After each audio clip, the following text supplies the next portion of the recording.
그들이 그 증언을 마칠 때에 무저갱으로부터 올라오는 짐승이 그들과 더불어 전쟁을 일으켜 그들을 이기고 그들을 죽일 터인즉 그들의 시체가 큰 성길에 있으리니 그 성은 영적으로 하면 소돔이라고도 하고 애굽이라고도 하니 곧 그들의 주께서 십자가에 못 박히신 곳이라. 백성들과 족속과 방언과 나라 중에서 사람들이 그 시체를 사흘 반 동안을 보며 무덤에 장사하지 못하게 하리로다. 이 두 선지자가 땅에 사는 자들을 괴롭게 한 고로 땅에 사는 자들이 그들의 죽음을 즐거워하고 기뻐하여 서로 예물을 보내리라 하더라. 자, 오늘 7절에서 10절의 말씀을 갖고 잠깐 나누겠습니다. 자, 우리가 본문 좀 잠깐 훑어볼게요. 자, 그들이 그 증언을 마칠 때, 자, 그러니까 그들이라는 건 권세 받은 두 증인을 말하는 거예요. 예수님과 하나 된 자이지요. 그러니까 이들에게 사명을 준 것이 아니라 예수님의 사명으로 이들을 이끌어 가시면서 일하시는 것 뿐이에요. 그것을 이제 마칠 때 하나님 계획과 그 뜻을 성취하게 하실 때 증인들을 통해서 지금 일이 일어나는 거예요. 무저갱으로부터 올라오는 짐승이 그들과 더불어 전쟁을 일으켜 그들을 이기고 그들을 죽일 터인즉 이랬어요. 이 무저갱이라는 곳은 우리가 먼저도 이야기했지만 깊은 어둠의 세계라고 말했어요. 사단의 권세 아래에 있다라는 거. 올라오는 그 짐승들은 이 짐승이라는 건 이제 다니엘서를 이제 배경으로 했는데 조금 있다가 다니엘서를 보겠습니다. 그들과 더불어 전쟁을 일으켜 그들을 이기고 그들을 죽일 터인즉 그들이 누구라고 그랬어요? 권세받은 자들 두 증인. 종말의 때에 이제 이렇게 계속 일어나는 것이죠. 자, 8절 보겠습니다.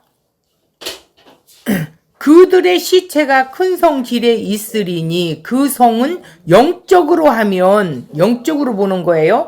소돔이라고도 하고 애굽이라고도 한다라는 거예요. 그것은 뭐냐면 영적으로 본다면 뭐냐? 이것은 하나님을 부인하고 불법을 일으키는 자들이라는 것이죠. 즉 뭐예요? 자, 이 애굽이라는 거 하나님의 백성들을 어떻게 했어요? 핍박했고 노예를 만들고 그랬었지요. 그러니까 우상 숭배와 압제의 나라였다라는 거죠. 영적으로 이제 그렇게 이야기를 하는 거예요. 육적으로도 그랬지만, 자, 곧 그들의 주께서 그들의 두 증인의 주께서 예수님께서 주인 예수님이 십자가에 못 박힌 곳이라. 그곳이 어디냐면 예루살렘. 그러니까 소돔, 애굽, 예루살렘 모두가 뭐라고요? 불법을 행하는 자들로 인해서 이렇게 하나님의 증인들 예수님을 이렇게 못 박여 죽였다라는 거예요.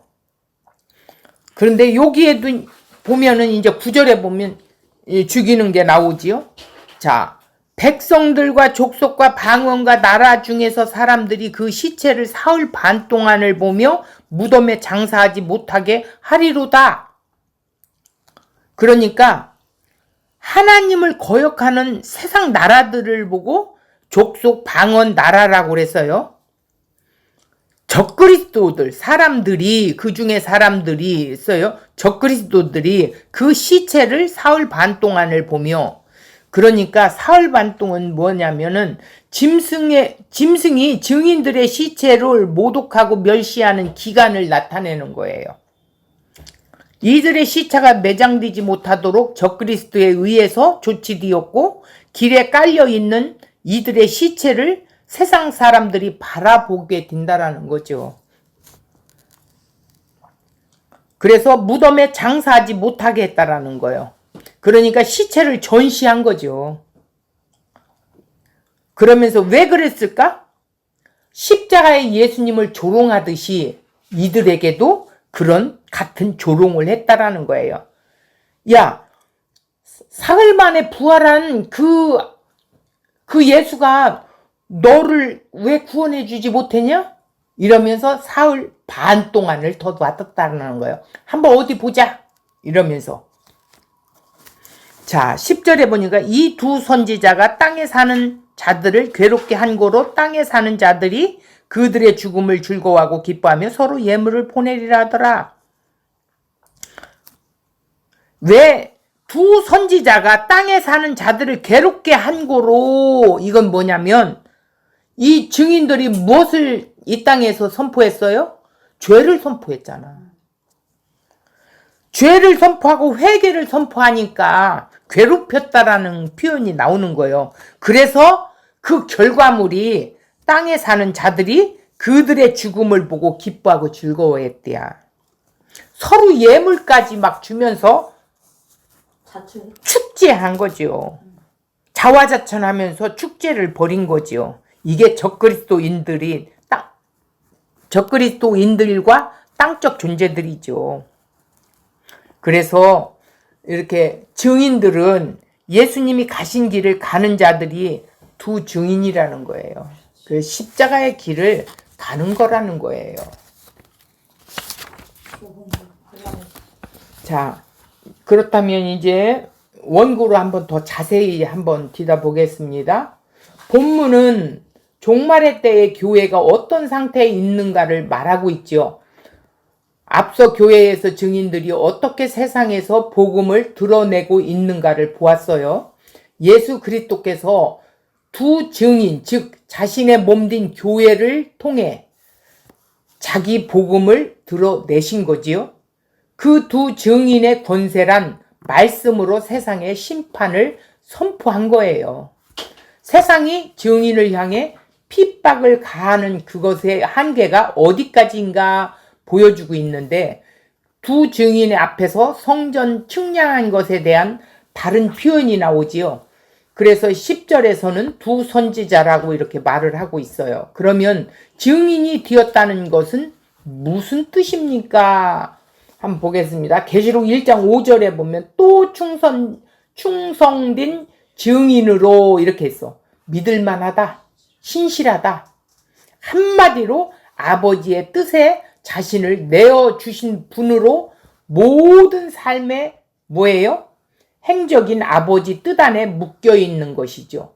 자기의 뜻과 자기 계획이 하나도 없는 아버지의 뜻에 완전히 복종되고 속박되고 묶여있는 삶을 말하는 거예요. 그래서 이 땅에 오신 예수님은 아버지의 뜻을 세우시는 그리스도였습니다.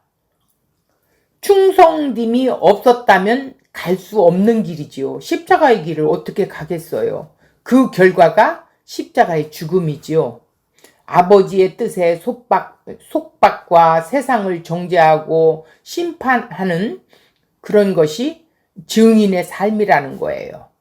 그리스도인의 전 생애가 충성된 증인으로 새 언약을 성취시킨 것이었음을 나타내고 있어요. 그러니까 예수님의 전 생애는 오직 충성된 증인으로만 살으셨다라는 거지요. 즉 예수 그리스도는 자신의 생명을 드리기까지 하나님의 구속사역을 성취시킨 하나님의 충성된 증인이라는 것이에요. 그래서 우리도 그분과 하나 되어 있다는 의미로 증인이라고 하는 거예요. 자, 7절을 보겠습니다. 우리 오늘 본문. 그들이 그 증언을 마칠 때, 증인이라는 건 예수 그리스도의 삶을 살아가는 자인데, 이런 자가 증언한다. 입으로 어떻게 해요? 선포하다라는 거예요. 이 선포를 마칠 때에 이렇게 다 마치고 나니까 무적행으로부터 올라오는 짐승이 그들과 더불어 전쟁을 일으켜 그들을 이기고 어떻게 해요? 그들을 죽일 터인 즉 이렇게 나와요.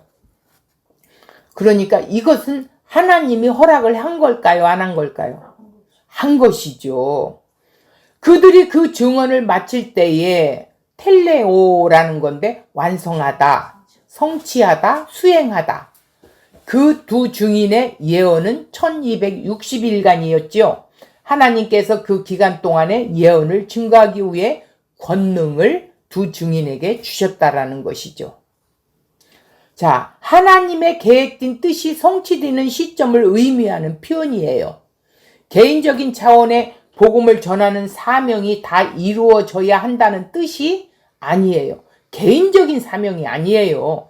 복음이 하나님의 뜻대로 다 드러내야 한다는 의미를 말하고 있는 거예요. 이런 말씀을 내가 행해야 한다고 생각하니까 오류가 나오는 거죠. 복음이 마칠 때까지 다 증거질 때까지 생각하여 나를 통해서 이렇게 나오는 거예요. 하나님의 복음을 다 드러내시고 증거할 때까지 하나님이 보호하신다는 그런 생각으로 성경을 이제까지 생각해 왔다는 거예요. 그러나 우리는 성경적으로 봐요. 성경이 말하는 것은 나 개인에 대하여 어떤 관심의 초점을 두고 말씀하는 것이 아니에요. 개인의 사명이 아니에요, 이것은. 그렇게 보면 결국은 어떻게 해야 된다? 7절에 보니까 그 증언을 마칠 때까지라고 한 것은 하나님이 원하시고 자기 복음을 드러내실 자리로 복음을 드러내실 뜻이 완성될 때까지라는 의미라는 거예요. 그러니까 결국은 하나님이 하신다는 거죠. 그런 점에서 내가 복음을 선교하고 복음을 전한다고 하는 우리의 사명이 아니라는 거예요. 주님의 사명이라는 거예요. 마태복음 24장 14절 이 천국 복음이 모든 민족에게 증언되기 위하여 온 세상에 전파되리니 그제야 끝이 오리라 이렇게 했어요. 예수 그리스도로 나타내신 복음이 하나님 편에서 다 이루어졌다는 뜻이에요. 예수님을 통해서 다 이루어 놓은 거예요. 우리는 그저 입으로 증거하는 것 뿐이에요. 복음 증거는 결코 어중간하게 중도에 포기되는 법이 절대 없어요. 복음은 세상 끝까지 주께서 원하시는 곳까지 증거되게 되어 있습니다. 우리들의 일이 아니에요. 충성된 증인이신 예수 그리스도의 일이기 때문이에요. 그래서 그분이 마칠 때까지 일하신다는 거예요. 세상의 어떤 방해와 상관없이 십자가는 온전히 드러나게 되어 있습니다. 이런 점에서 교회가 복음을 복음답게 드러내는 상태를 세상의 끝이라고 땅 끝이라고 말씀하고 있다라는 사실을 우리는 염두에 두어야 되겠어요. 이런 것들을 우리가 몸소 생각하지 못하기 때문에 우리의 삶에서 그리스도화 되어지는 것이 드러나지 못할 때가 많다라는 거예요. 두 증인을 대적하고 하나님을 대적하는 자들이 계속적으로 그들을 해하려고 애썼음에도 하나님께서 의도하신 목적을 성취하기까지 해할 수 없음을 말하고 있어요. 그러니까 즉 하나님의 허락하심이 있어야 사단도 일할 수 있음을 시사하고 있죠. 무적행으로부터 올라오는 짐승 현재형이고 또 전쟁을 일으켜 죽일 터인 즉 했으니까 미래형으로 계속 일어나고 있다는 표현을 하고 있어요. 현재와 미래 계속 이루어지고 있다라는 거예요. 주님 오시는 재림 때까지. 즉 짐승의 활동은 현재의 일이라고 있는 일이며 앞으로도 계속 죽임을 당하는 것은 앞으로도 계속 일어날 일이라기 때문이라는 거예요. 성경에서 종말이라는 표현은 이런 의미에서 쓰고 있어요. 예수의 십자가로 하늘의 비밀이 다 드러났고 세상은 짐승의 본색을 다 드러내는 상태죠. 이것이 종말입니다. 적그리스도는 무적행으로부터 올라오는 자로 불려지고 있어요. 계시록 17장 8절에 보면 무적행, 깊은 어둠의 세계를 가리키고 있어요. 이 적그리스도가 그 근원이 사단이며 근원이 사단이라는 거예요. 적그리스도는 사단에 잡혀 있는 상태지요. 예, 하나님을 대적하고 사람들로 그리스도로부터 돌아서게 하며 멸망당하도록 하는 존재임을 말하고 있어요. 그러나 하나님이 택한 자는 아무리 그들이 꼬시고 꼬신다 할지라도 넘어갈 수가 없다라는 것이죠. 끝까지 지키시기 때문에. 자, 짐승은 뭐냐? 다니엘서의 배경으로 표현되어 있다고 아까 말했지요. 다니엘은 내 짐승이 세상에 일어나는 꿈을 꿨어요. 하나님께서 다니엘에게 꿈을 통해 계시하신 장차 되어질 일은 세상에 네 왕이 일어나는데 그 중에 심센 왕이 일어나서 성도인 하나님의 백성을 대적하고 세상에 환난과 핍박을 하고 또 짓밟을 것이라고 했어요. 다니엘서 7장 1절에서 12절에 보면 짐승이라는 것은 무적행으로부터 올라오는 것으로 용, 곧 옛뱀인 사단과 결탁된 존재임을 드러내고 있어요. 계시록 12장 9절에 보면 나와요. 20장 2절에도 나오고 무적행으로부터 올라오는 짐승에 의해 증인이 죽임을 당합니다. 우리는 복음을 드러내는 증인이기 때문에 하나님께서 죽지 않게 지켜주실 거라고 생각을 착각하고 있어요.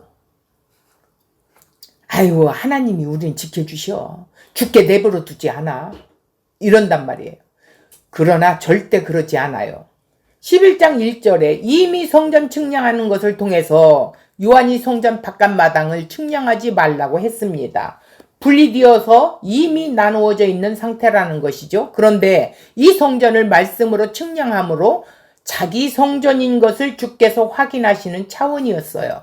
그러면 그 자체가 이미 하나님께서 자기 성전된 예수 그리스도의 몸된 교회를 보호하신다라는 의미입니다. 그러면 왜 죽임을 당하느냐 하는 것이겠죠. 죽임을 당한다는 것은 결국은 무엇을 말합니까? 사실은 이 땅에서의 죽임일 뿐이지 우리의 생명, 영생은 빼앗길 수 없는 상태, 보호하신다는 의미가 담겨 있다는 거예요. 육은 죽어도 영은 죽이지 못하게끔 되어 있다라는 것이에요. 증인은 죽을 자리까지 가게 되어 있어요. 제자들 보십시오. 구약의 선지자들 보세요. 다 예수님같이 십자가의 길을 갔습니다. 주님께서 죽임을 당하도록 이끄신다는 거예요. 그래서 그들이 증언을 마칠 때라고 말씀하고 있어요.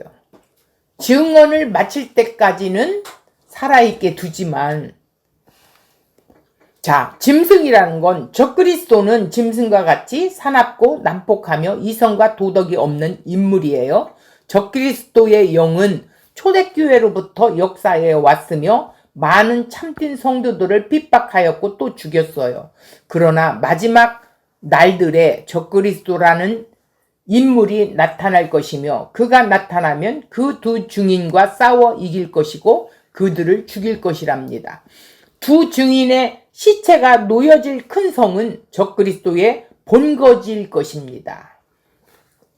그 도시는 영적으로 소돔이라고도 하고 애굽이라고도 묘사를 했어요. 소돔은 음란과 부도덕 도시고 애굽은 우상숭배 압제의 나라였지요. 또 그 도시는 주님께서 십자가에 못 박히신 곳, 즉 예루살렘이라고도 말하고 있습니다. 그 도시는 이처럼 소돔과 애굽과 예루살렘으로 표현되어 있어요. 자, 8절을 보겠습니다. 그들의 시체가 큰 성 길에 있으니 그 성은 영적으로 하면 소돔이라고도 하고 애굽이라고도 하고 곧 그들의 주께서 십자가에 못 박힌 곳이다 라고 했어요. 앞서 이야기했지요. 자, 큰 성, 증인들이 적그리스도의 공격을 당하여 죽임을 당한 곳으로 가리키는 것으로 본서 내에서 흔히 바벨론으로 지칭을 하고 있어요. 그런데 그 성은 영적으로 하면 소돔이라고도 하고 애굽이라고도 하고 그리고는 곧 그들의 주께서 십자가에 못 박히신 곳이라는 것을 보면 현실적으로 예수님이 십자가에 죽인 곳이 어디예요? 예루살렘을 지칭하기도 한다라는 거예요. 그렇다면 큰 성이라고 표현하여 예루살렘이 바벨론과 같은 죽음의 장소가 되었다라는 의미죠. 이는 이스라엘이 애굽이나 소돔과 같은 심판의 대상임을 아모스 선지자를 통해서 이미 나타내신 말씀이 있어요. 아모스서 4장 10절. 내가 너희 중에 전염병 보내기를 애굽에서 한 것처럼 하였으며 칼로 너희 청년들을 죽였으며 너희 말들을 노력하게 하며 너희 진영의 악취로 코를 찌르게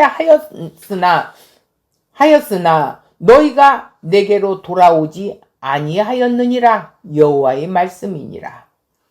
내가 너희 중에 성을 무너뜨리기를 하나님인 내가 소돔과 고모라를 무너뜨림같이 하였으므로 너희가 불붙는 가운데서 빼낸 나무 조각같이 되었으나 너희가 내게 돌아오지 아니하였느니라. 여호와의 말씀이니라. 그러니까 이스라엘이나 애굽이나 소돔이나 똑같이 바벨론과 같은 것이라는 거예요. 예루살렘은 어떤 곳입니까? 예루살렘을 생각할 때 가장 대표적으로 생각할 수 있는 것이 무엇이에요? 성전이 있는 곳이죠. 성전이 있다는 이야기는 무슨 뜻이에요? 그들이 성전을 통해 하나님을 만날 수 있고 하나님을 찾아 나갈 수 있는, 하나님은 자기들에게 말씀하고 계신 그런 하나님이라고 의미를 담고 있는 성전이에요. 그들의 성전이죠. 그런데 그들이 그 성전을 중심으로 행한 것이 무엇이에요? 율법을 행하는 것이었고 그 율법을 자기 의로 세우기 위하여 예수님을 십자가에 못 박아 죽인 현장이 곧 예루살렘이에요. 그러니까 하나님의 말씀에 순종하지 않고 자기들이 지켜서 구원을 받겠다라는 거야. 하나님은 약속하신 그리스도를 보내주시겠다고 해서 그분을 통해서 너희들의 모든 죄를 성취한다고 했는데 자기들이 지켜서 하겠다라는 거예요. 성경은 그들의 구약에서 아모스 선지자도 말씀하고 있듯이 애굽이나 소돔이나 바벨론이나 다 심판받아야 할 대상에서 예루살렘이나 별반 차이가 없는 존재라는 것이죠. 그러면 왜 이스라엘은 하나님께서 계속 보아였습니까? 이스라엘에게 주신 하나님의 언약 때문에 그 이스라엘을 통해서 이 땅에 언약의 실체가 오셔야 되기 때문에 다시 말해서 예수 그리스도를 보여주기 위해 이스라엘을 잠시 선택했을 뿐이라는 거예요. 지금도 유대인들은 자기들에게만 하나님의 말씀하셨다고 그렇게 믿고 있어요. 그런데 그런 점에서 보면 이스라엘 역시 바벨론이나 심판이 내려져 소돔이나 별반 차이가 없는 애굽이라는 것이죠. 이스라엘도. 그들의 시체가 큰 성에 있다. 큰 성에 있다.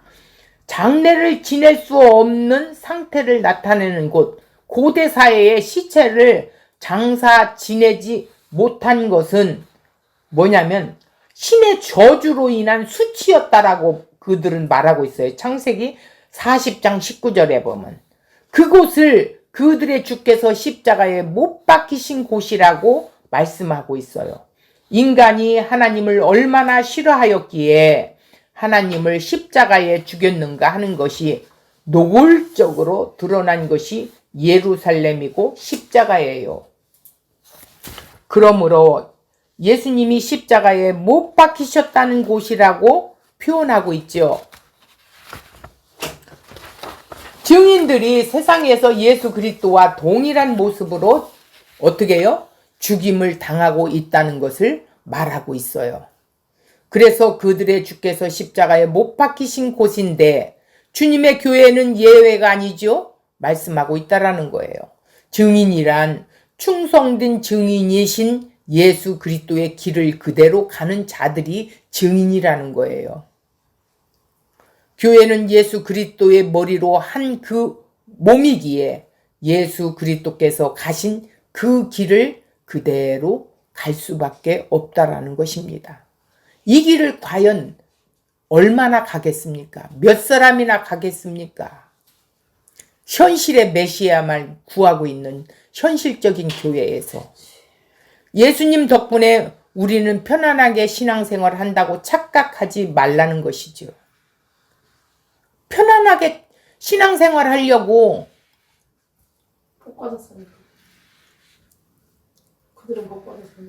예수 그리스도로 인해 우리는 세상에서 밀쳐냄을 당하는 고난 가운데 죽임을 당하게 되어 있다라는 거예요. 세상이 우리를 밀쳐내게 되어 있어요.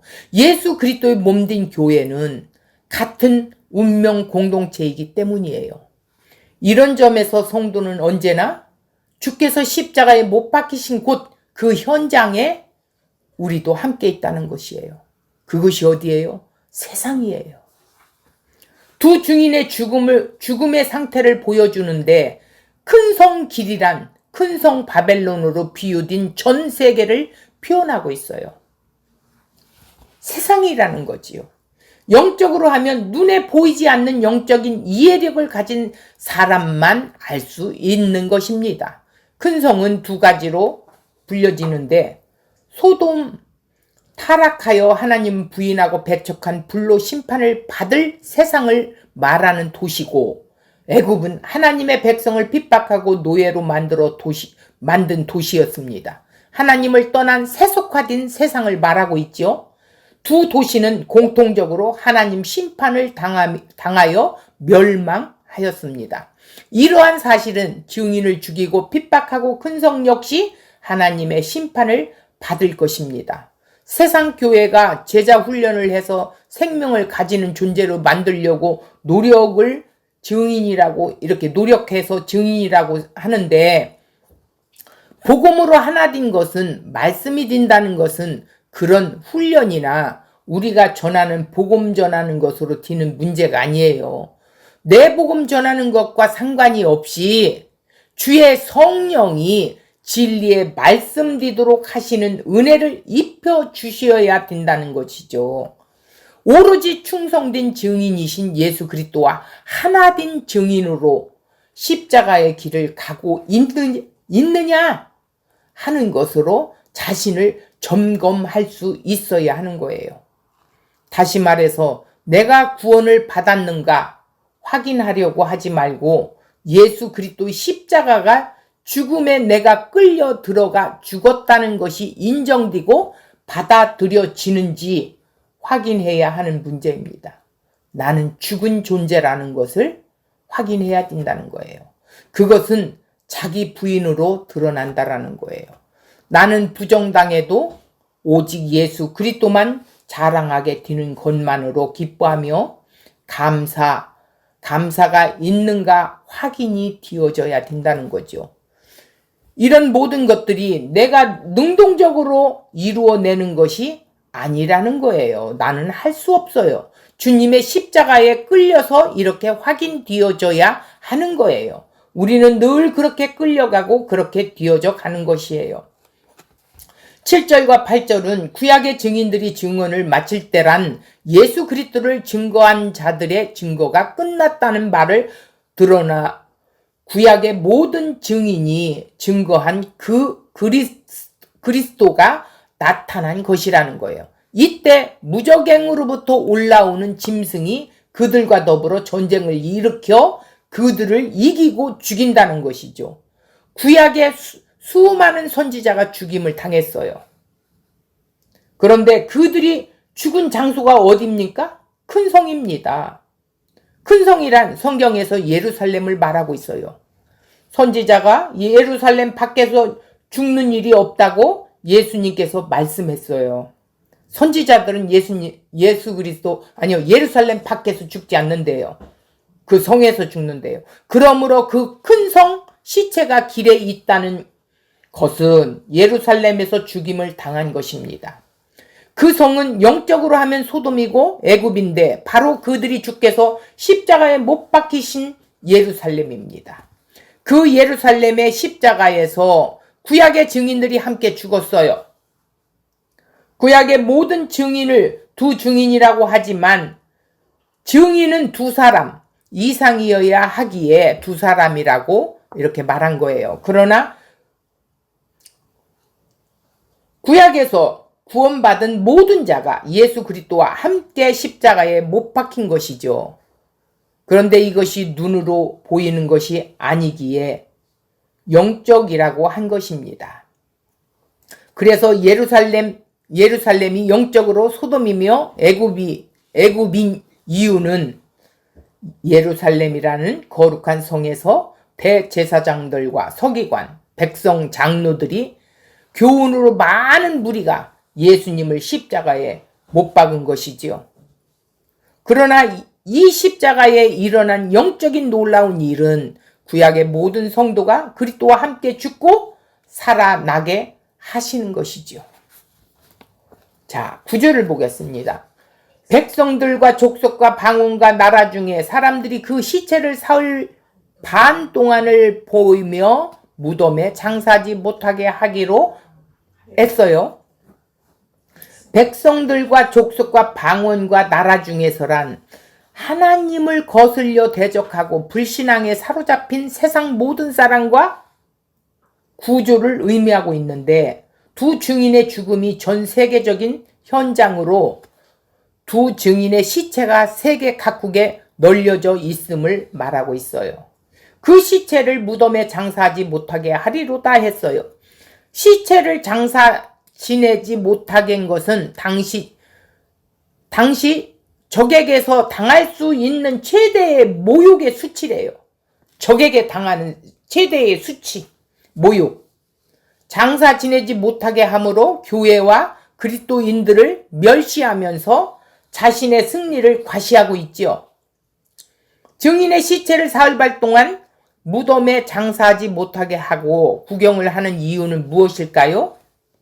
그것은 증인의 시체를 사흘반 동안 구경하며 장사 지내지 못하게 한다는 것은 내가 믿는 예수가 사흘 만에 부활했잖아.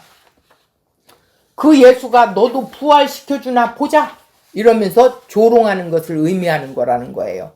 사흘 반이란 하나님의 능력이 나타나지 않는 것처럼 보여지는 것 때문에 신자가 세상으로부터 조롱을 받는 것을 뜻하는 것이죠. 가령 신자가 어떤 어려운 일을 당했을 때 네가 믿는 하나님이 살아계시면 네가 왜 이런 일을 당하냐? 이러면서 조롱을 하지요. 하나님의 아들이면 하나님의 능력으로 자기 아들을 십자가에서 구해내야 당연하지 왜 죽게 그냥 두느냐?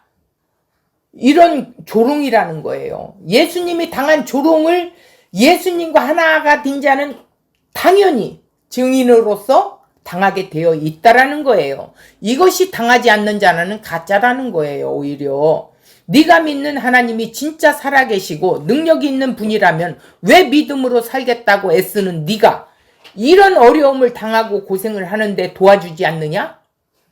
이렇게 조롱을 받는단 말이에요.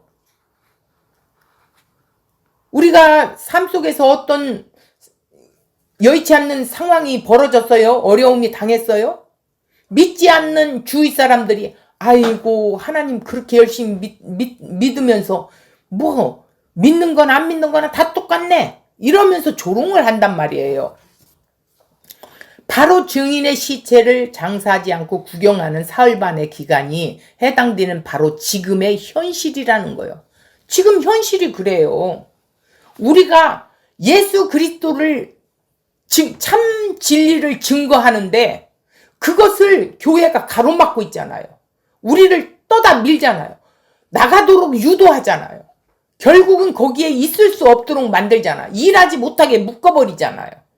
이게 즉 우리를 죽이고 핍박하고 조롱하는 거예요. 바로 하나님이 나를 도와주셔서 어려움에 벗어났으므로 봐라 하나님은 살아계시고 자신의 백성을 이렇게 도우시지 않느냐 하는 사실을 증거했으면 하는 기대도 있겠지요. 그런데 하나님은 어려움을 당한 우리를 어려움에 그냥 그대로 버려두셔요.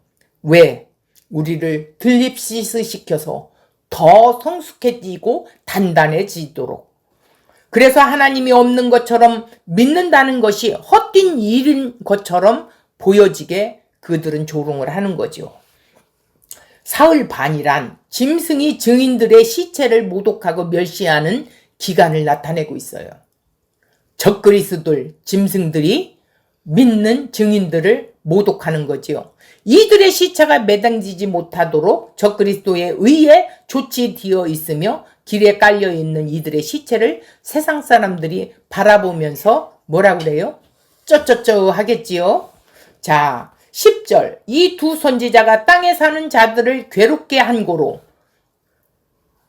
괴롭게 했지요. 너희들 회개하고 돌이켜. 그렇게 했지요. 이게 괴롭혔다라는 거예요. 그걸로 말미암아 어떻게 해요? 그들의 죽음을 즐거워하고 기뻐하며 서로 예물을 보내리라 하더라 이랬어요. 이 두 선지자가 증인이란 이름이 아닌 선지자 이름으로 나옵니다. 두 증인, 두 감람나무, 두 등잔대, 두 선지자, 예수 그리스도와 한몸 된 교회 이렇게 말하지요. 이것은 이들이 하나님의 종들임을 말해주고 있어요. 7장 3절에 땅에 거하는 자들이란 이방인을 나타내는 표현으로 하나님을 대적하는 큰 성과 동일한 의미를 담고 있어요. 이들은 두 증인이 소멸하는 불과 같은 하나님의 말씀을 선포하며 회개를 촉구할 때 양심이 괴로워 증인들을 미워하게 되는 것이죠. 그러기에 증인들의 죽음과 시체가 거리에 장사되지 않은 채로 있는 것을 보면서 즐거워할 뿐만 아니라 서로에게 선물을 교환을 했대요. 왜냐하면 두 증인의 복음 증언은 죄를 지적하고 책망하는 내용이었기 때문에 그것은 많은 사람들에게 심한 고통이 따르게 되었기 때문이라는 것이죠. 서로 예물을 보내리라라는 것은 선물을 교환하는 것은 당시의 관습으로 그들이 증인들이 죽음을 기뻐하며 축제를 벌이고 있음을 나타내고 있다라는 것이죠. 그러나 그들의 기쁨과 축제는 자신들의 승리자가 아니라 패배됨을 인식하고 두려움과 공포에 사로잡혀 떨게 될 것입니다. 자, 땅에 사는 자들이 그들의 죽음을 즐거워하고 기뻐하여 서로 예물을 보내리라 했다라는 것은 땅적 존재들은 증인들의 죽음으로 축제를 벌이면서 복음의 말로가 어떻게 되었는가를 보라고 전시하고 있는 것인데 마치 예수님이 십자가에 달렸을 때 사람들이 예수님을 조롱한 것과 같은 상태를 말하고 있지요. 십자가에서 뛰어내려봐 이런 이적을 보이면 믿겠다고 십자가 밑에서 사람들이 예수님을 조롱했어요. 심지어 십자가에 달린 강도들에게도 조롱을 당했었지요. 그러니 증인들이 세상에 의해 조롱을 당하고 무시를 당하는 것은 당연한 거예요. 사람들이 예수님을 조롱하고 증인들을 이렇게 무시하는 것은 예수님의 십자가가 실패하였고 또 십자가를 따르는 증언이 실패라고 단정을 짓기 때문이에요. 세상 사람들은. 그런데 예수님은 승리하셨지요. 결론적으로 구약의 증인들이 예루살렘에서 십자가에서 예수님과 함께 죽은 일을 영적인 일이라고 말하고 있어요.